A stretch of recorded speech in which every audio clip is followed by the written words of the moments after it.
Greetings Star Wars Destiny fans, and a special thank you to our friends in high places. Star Wars Destiny has seen many changes over the last 3 years. As with many customizable card games, design elements are introduced that ultimately get abused and create what we often call a negative play experience. Today we'll be looking at our top 5 broken decks as determined by our friends in high places. These decks either force the designers to impose an errata, a balance of the Force, or an all-out rules change. Be sure to like this video and leave a comment, letting us know which of these decks, if any, you feel deserved the banhammer. You have been well trained. No. You don't have to carry a sword to be powerful. I won't fail you. Oh, do not. I'm not afraid. There is no try.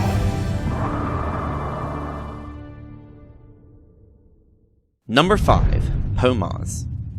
Early on in Star Wars Destiny history, during the Spirit of Rebellion meta, this combination of characters wreaked havoc on the competitive scene. Poe Dameron, Ace Pilot from Awakenings, and Maz Kanata, Pirate Queen from Spirit of Rebellion, was a deadly combination. As printed, their point costs allowed them to both be elite. Poe Dameron's special reads, discard a card from your hand to resolve one of its sides of its die if able. Then, if it was a vehicle card, you may pay its cost to play it from your discard pile. He saw very little play early on because of the 1 in 6 chance to hit that special side. However, Maz Kanata changed everything. She had a 55% chance of rolling a focus on at least one of her 2 dice, and her ability allowed those dice to be resolved immediately, preventing your opponent from removing the die. The play would be as follows. Activate Poe Dameron. Opponent takes a turn. Activate Maz and then resolve 2 dice. You would either resolve Poe's special if he hit 1 naturally, or, if you had a focus on Maz, focus it into the special on Poe and then resolve it as your second die. To speed this up even further, the upgrade Fast Hands was used on either Poe or Maz's Goggles was used to have access to a 2 focus side. Plug in dice cards like DL-44, Thermal Detonator, Millennium Falcon, and the U-Wing to use with Poe's special, and you have easily 7 to 8 damage a turn. This deck was dismantled when a balance of the Force changed Poe's point cost to 1620, making one of these 2 need to be non-elite to play this pairing, which ultimately made it less effective. Fast Hands was also restricted to yellow characters only, causing additional weakening of its power. Number 4. Snoke Thrawn. More recently, in the Across the Galaxies meta, Thrawn, Master Strategist from Empire at War, and Snoke, Supreme Leader from Way of the Force, were a pair of unstoppable beasts. The key to this pairing was Snoke's ability, Power Action, deal 1 damage to another one of your characters to resolve one of its character dice, increasing its value by 2. As many know, this has been later errata to only work on dice showing damage, but before that, Thrawn, with his focus and 2 resource side, was the obvious target. Scoring a cool 4 resources turn 1 was enough to build a support game that was unstoppable. ATST, Hailfire Droid Tank, and Vader's Fist were all popular sites here, as well as the Separatist Landing Craft, making it easy to get an additional droid on the table to increase your health.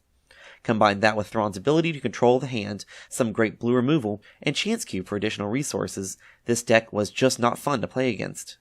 A balance of the Force caused this combination to no longer be possible, raising Snoke's cost.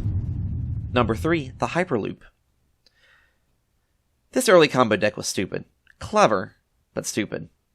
During the first meta of the game, it was possible to completely lock out your opponent with a single combination: Millennium Falcon, Hyperspace Jump, and Emperor's Throne Room.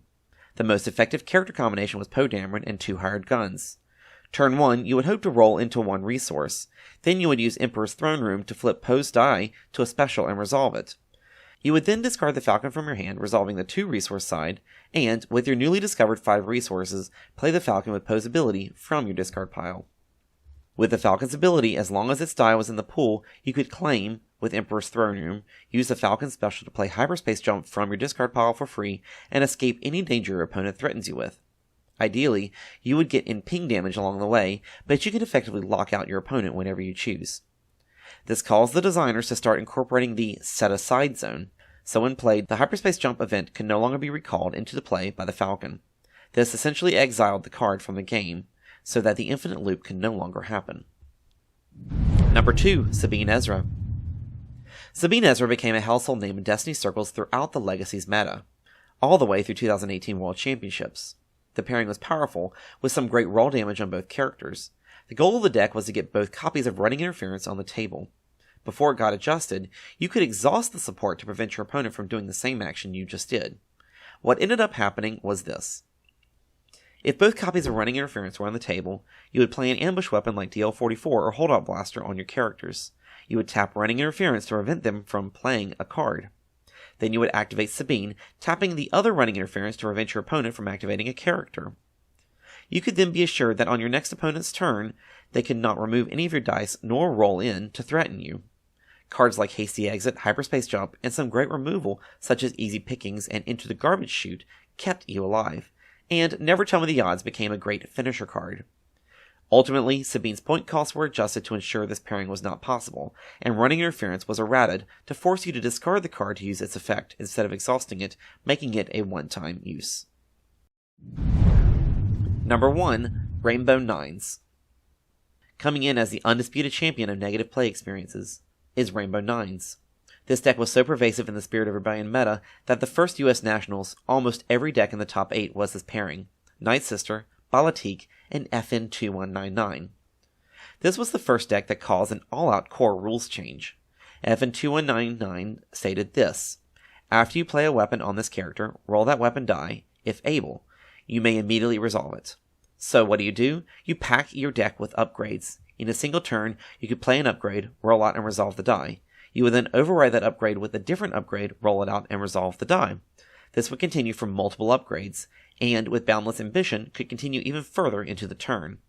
Night Sister was part of this team for control, and Balatik became a great help when he got his extra activation. The rainbow nature of the deck also gave it a larger card pool to choose from. In addition to the balance of the force on 9s, this deck caused the first core rules change of the game. No longer could you overwrite more than one upgrade in a round. Did you play any of these decks, or were you glad when they were gone from the meta? Be sure to leave a comment below letting us know what you think about these decks from the past. Thank you for watching This Week in Star Wars Destiny, presented by the Chance Cube. Be sure to check out our website and podcast for all the other content we have to offer. Special thanks to our Patreon members for continuing to support the content we produce.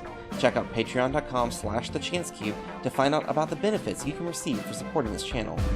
Till next time.